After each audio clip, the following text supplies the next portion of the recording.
hari ini kita bahas tentang filsafat Islam dengan materi filsafat Yunani dan pengaruhnya terhadap pemikiran filsafat Islam.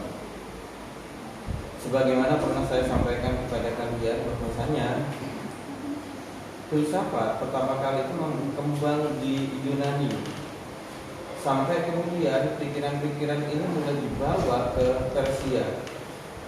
Dan pada abad ke-7 umat Islam menaklukkan Persia. Mereka melihat bagaimana peradaban Persia. Mereka kemudian mempelajari peradaban Persia, sekaligus mempelajari pemikiran yang berkembang di sana. Bukan hanya pemikiran yang asli Persia, namun juga pemikiran-pemikiran yang telah ribuan tahun itu dibawa ke Persia, termasuk di dalamnya filsafat Yunani. Sudah tentu umat Islam tidak pernah mencapai Yunani secara geografis. Oleh karena Yunani itu lumayan jauh juga dari wilayah kekuasaan Muslim.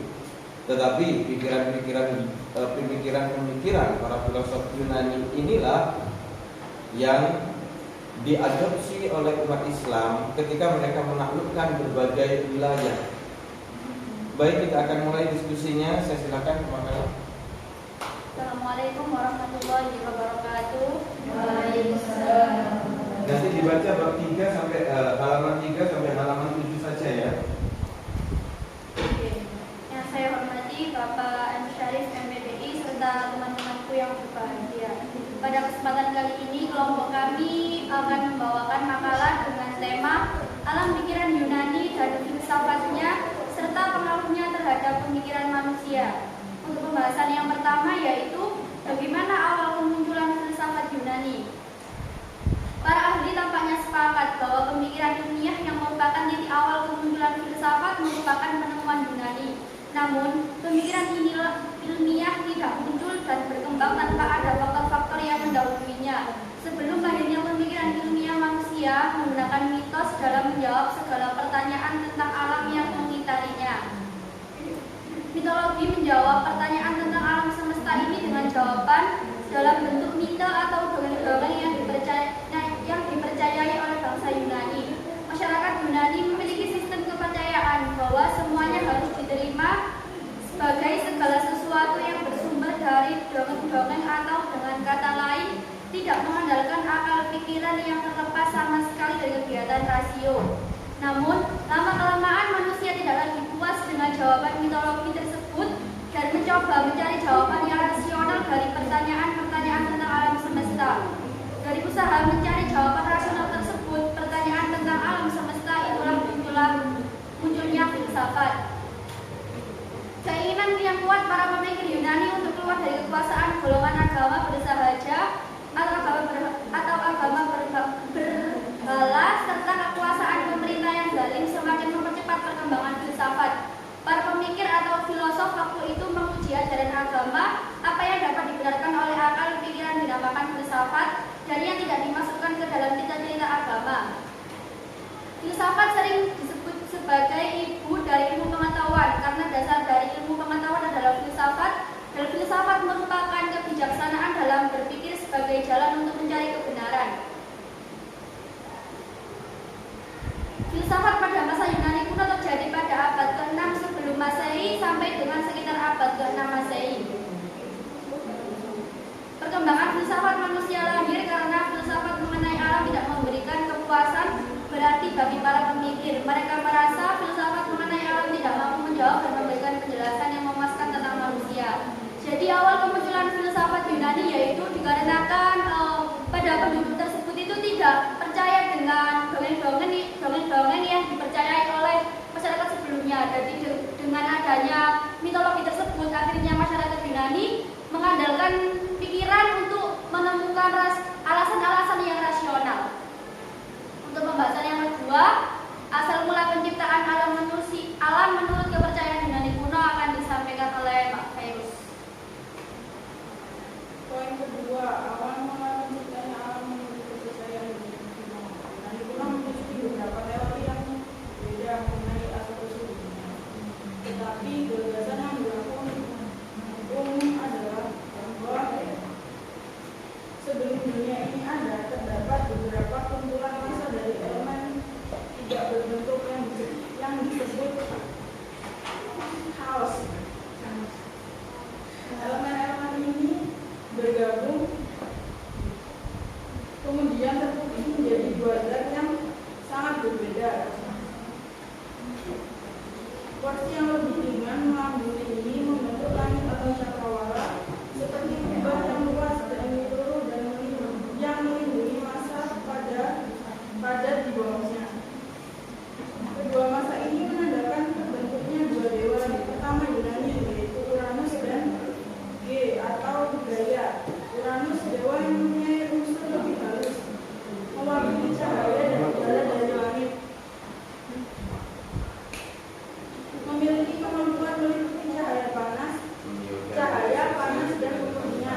kelima, Aristoteles. Bagaimana halnya Plato, Aristoteles juga merupakan salah seorang filosof Yunani yang pemikirannya sangat mempengaruhi filsafat Islam.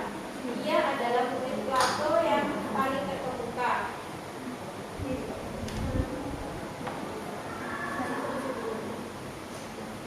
Yang terakhir yakni kesimpulan dari makalah kami. Yang pertama, awal kemunculan filsafat Yunani karena alam tidak memberikan kepuasan berarti bagi para pemikir. Mereka merasa filsafat mengenai alam tidak mampu menjawab dan memberikan penjelasan yang memuaskan tentang manusia. Yang kedua, asal mula penciptaan alam menurut kepercayaan Yunani kuno, yaitu Yunani kuno memiliki beberapa teori yang berbeda mengenai asal usul dunia. Tetapi balasan yang berlaku umum adalah bahwa sebelum dunia ini ada, terdapat beberapa kumpulan massa dari elemen tidak berbentuk yang disebut chaos.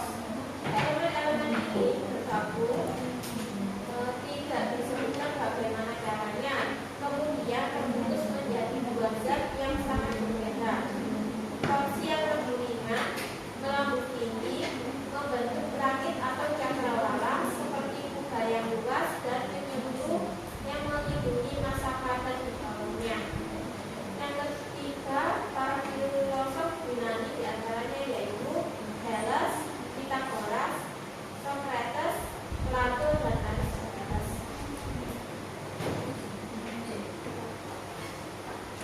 Sekian yang dapat kami paparkan. Apabila ada kesalahan atau pertanyaan, monggo.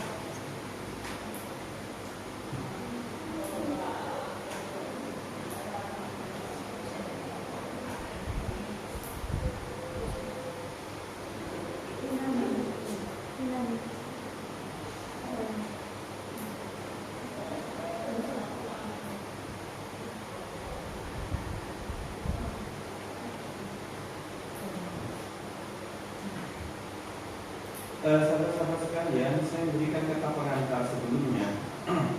Sebelum beberapa pertanyaan sampai lontarkan dalam diskusi ini, yaitu bahwa yang pertama yang patut dicatat dalam hal ini bahwa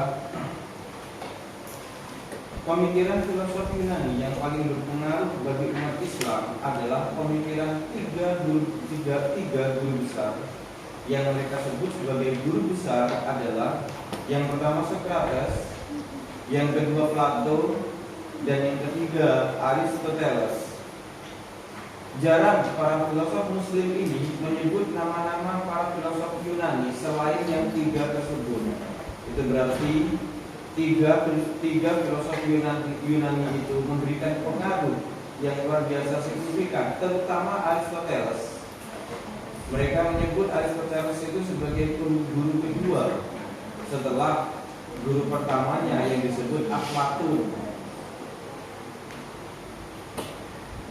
Yang dimaksud Aflatun adalah Plato. Di atas Plato adalah Socrates. Pemikiran apa yang paling berpengaruh dari tiga orang filsuf ini kepada alam pikiran kaum muslimin pada masa itu? Yang pertama, Aristoteles sangat berpengaruh tentang logika. Pikiran-pikiran Aristoteles mengenai silogisme ini banyak berpengaruh terhadap pemikiran umat Islam, terutama di bidang ilmu kalam. Itu juga dicatat ya. Jadi pikiran-pikiran Aristoteles ini, terutama tentang logika, bagaimana menyusun premis-premis untuk mengambil kesimpulan, ini berpengaruh terhadap umat Islam, bahkan berpengaruh terhadap pengembangan sebuah disiplin baru di dalam umat Islam yang dinamakan ilmu kalam.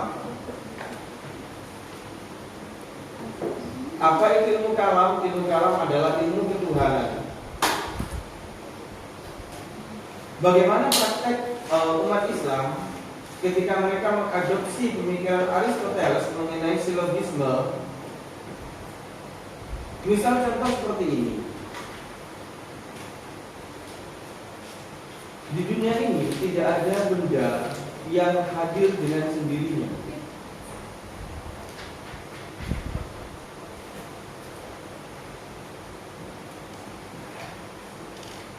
Di dunia ini tidak ada satupun benda yang hadir dengan sendirinya. Ini metode induksi. Kemudian mereka menurunkan pernyataan ini kepada kalimat-kalimat khusus. Kursi tidak ada dengan sendirinya. Kemudian yang kedua, meja tidak pernah ada dengan sendirinya. Para filosof Yunani menyebut ini sebagai metode induksi, yaitu bicara dari yang umum kepada hal-hal yang khusus. Contoh lain misalnya,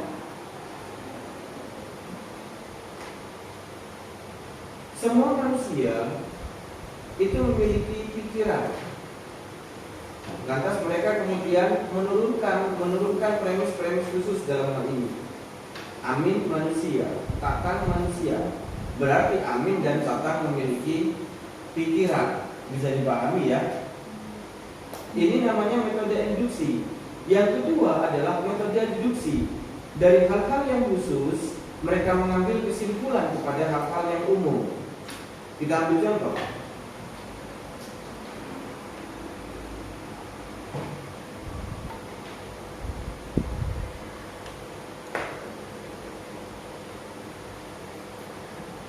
Misalnya Tatang bisa berbicara, Ahmad juga bisa berbicara. Maka lantas mereka mengambil sebuah kesimpulan deduktif dengan kalimat Ahmad dan Tatang bisa berbicara karena mereka manusia. Pola-pola pemikiran seperti ini sangat berpengaruh terhadap umat Islam ketika mereka membangun basis-basis keilmuan mereka setelah umat Islam terpecah belah menjadi berbagai sekte.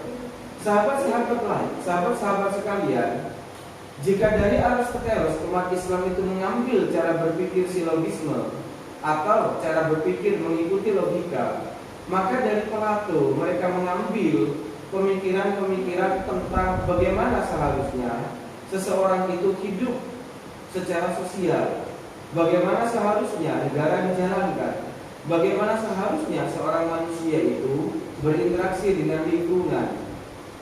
Filsafat Plato lebih kepada filsafat moral. Kemudian dari Socrates, mereka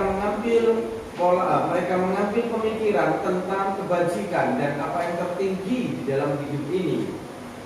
Sebagai contoh, untuk mendukung ayat-ayat Al-Quran dan hadis bahwasanya ilmu pengetahuan itu memiliki posisi tertinggi, mereka juga mengutip pemikiran-pemikiran Socrates tentang apa yang menjadi ideal di alam semesta ini. Ideal adalah sesuatu yang paling inti, sesuatu yang menjadi esensi dalam kehidupan manusia. Tiga filosof ini luar biasa banyak pengaruhnya terhadap pemikiran Muslim pada zaman keemasan mereka. Bagaimana dengan pemikiran Thales? Thales dan teman-temannya itu disebut sebagai para filosof alam. Mereka membicarakan tentang asal-usul alam semesta. Pemikiran Thales tidak populer di kalangan umat Islam. Mengapa? Oleh karena umat Islam sendiri sudah memiliki basis kepercayaan tentang dari mana alam semesta ini berasal, yaitu dari Allah Subhanahu wa Ta'ala.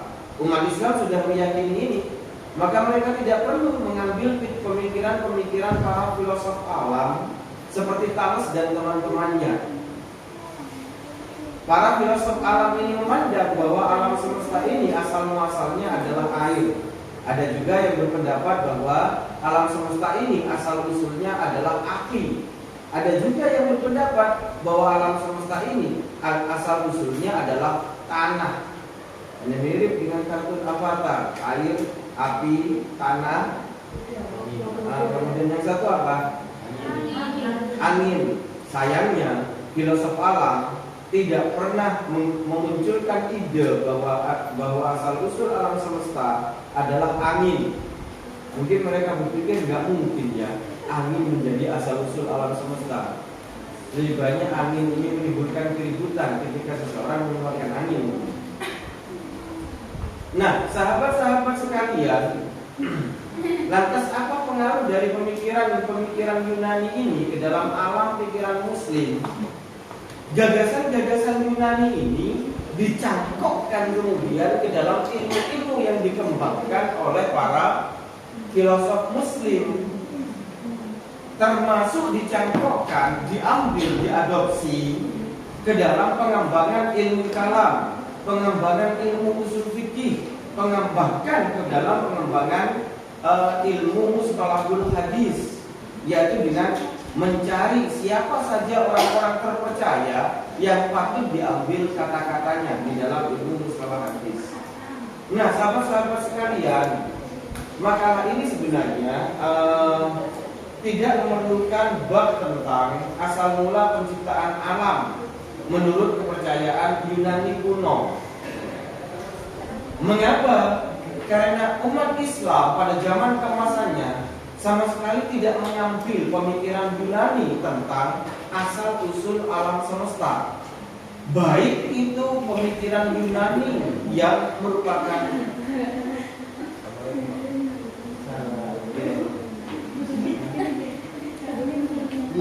Anggi itu di depan Anggi.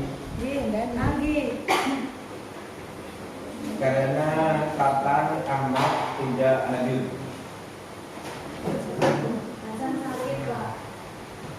Iya betul, Hasan sudah pamit kepada saya bahwa badannya kurang enak. Iya. Saya sudah memintamu untuk membaca setiap minggu tentang materinya. Iya.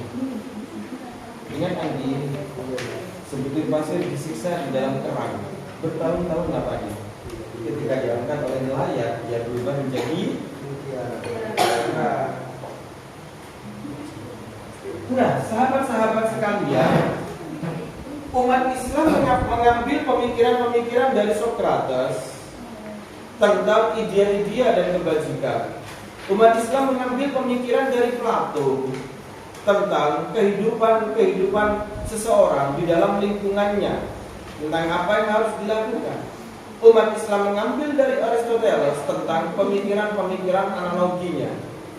Umat Islam merasa tidak perlu mengambil gagasan-gagasan dari filosof alam seperti Thales dan kawan-kawannya. Sampai tahu Thales bukan ya? Di Pasar Tanjung insya Allah banyak.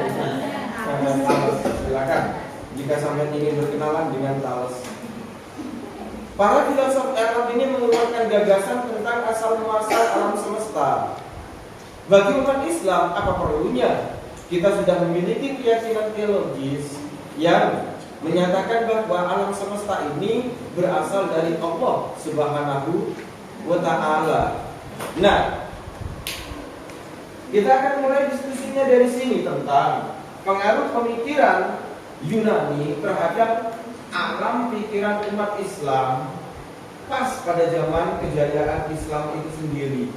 Salah satu pertanyaan yang paling mengganggu benak saya adalah mengapa pada saat itu umat Islam tidak mengambil pemikirannya Marcus Aurelius yang disebut sebagai filsafat Stoa. Pernah mendengar filosofi Stoa atau Stoicisme? Pernah membaca buku filosofi Teras? Itu filsafat yang luar biasa. Itu filsafat tentang bagaimana individu menghadapi kehidupan dengan cara yang tenang dan tidak berlebihan di dalam berpikir. Filosofi Stoa namanya. Dan gagasan Stoa ini pernah menjadi inti pidato rektor pada saat upacara 17 Agustus saat itu. Kita mulai diskusinya dengan rekan sejenak. Ya. Saya memberikan kesempatan kepada Anda